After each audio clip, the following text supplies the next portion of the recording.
website, this new whack mustache idea. It's supposed to be kind of like an expose website, but we're going to talk about several different things, several different kind of hot button topics, you could call it, things that are popular to debate amongst adults. But this seemed like a good location at the train station, so figured I'd start here. What I was going to talk about is, if you think about how far back you were, let's say 10 years ago, maybe you had PTSD, maybe you were drinking, over medicating, maybe you were a little codependent, you had relationships that weren't that healthy.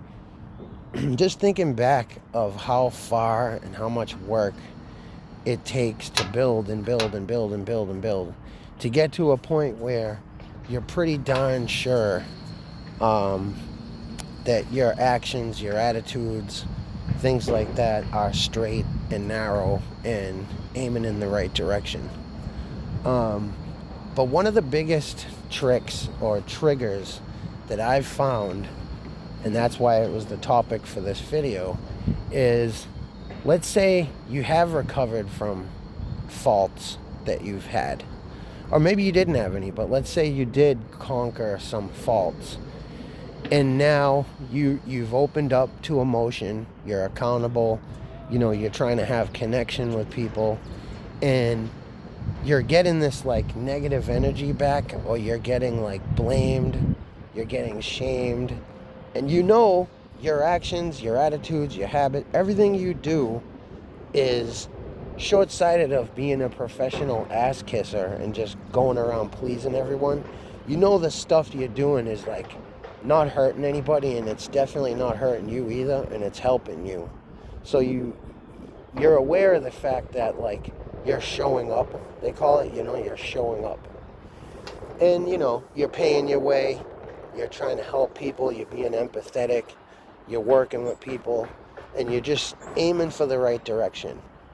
And you get this trigger that comes in where, let's say it's a loved one, a relative, someone that, time of crisis, something happens and you need this person. So you call them and you're like, listen, man, like my life and my ways are really, really straight now. Like I've had a lot of really good time to recover and like think and all this kind of stuff. And like, so again, you're showing up, you're not being a pain in the ass, you're not saying like, pay my bills, you're not playing the violin. You're just talking to another adult and trying to get them to like empathize or understand that you're going through something really hard that you didn't ask for. And here it comes. Blame, shame. Well, if you didn't do this and if you didn't do that and now your brain doesn't know how to take it. Your brain doesn't know how to accept it. It's like, if you could call it like smoking the mind out, But the any amount of panic attacks, bad thoughts, spiraling inward, all that kind of self-evaluation crap is going to start popping up, and you're going to start like scratching your head and going, what is wrong with me? How come no matter how much good I do, I just cannot get this person to admit that I'm normal and that I'm not doing anything stupid to hurt my own life? And you just cannot get this person to come around and admit that, yeah, you actually are showing up. You actually are being a good person.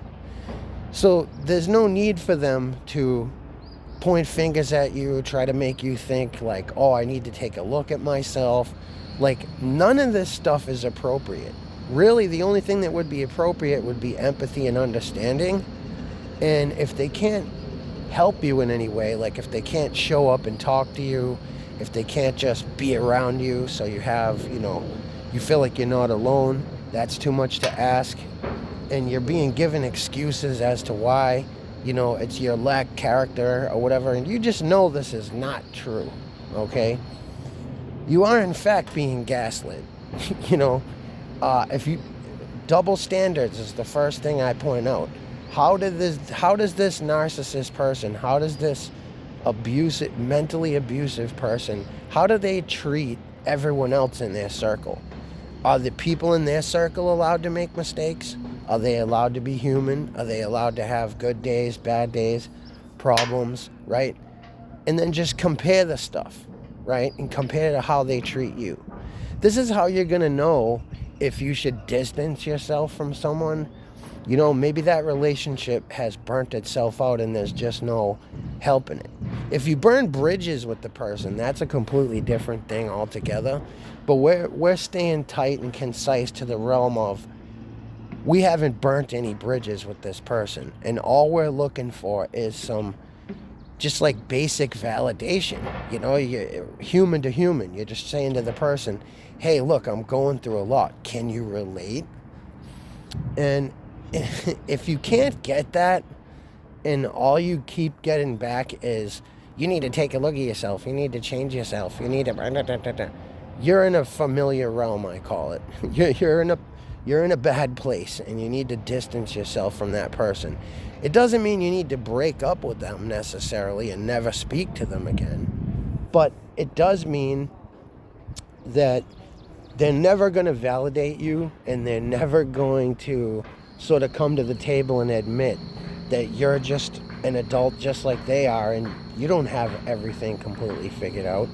You know, you can be smart with your money, you can do push-ups, you can make sure your dishes are clean every day, you can go for walks, you can have healthy relationships, you can show up to stuff on time, you can work, you could do all this stuff perfect, and this person is just not going to give you any credit. And it is the absolutely most frustrating thing in the world, because it's emotional. And really all you're saying is, hey, other person, other sentient being, other adult, am I normal? Can you at least relate to me? And you're not going to get it. Now, as far as personality disorders or whatever they might have, I mean, I don't want to say it's just a quark or an off day. It could be.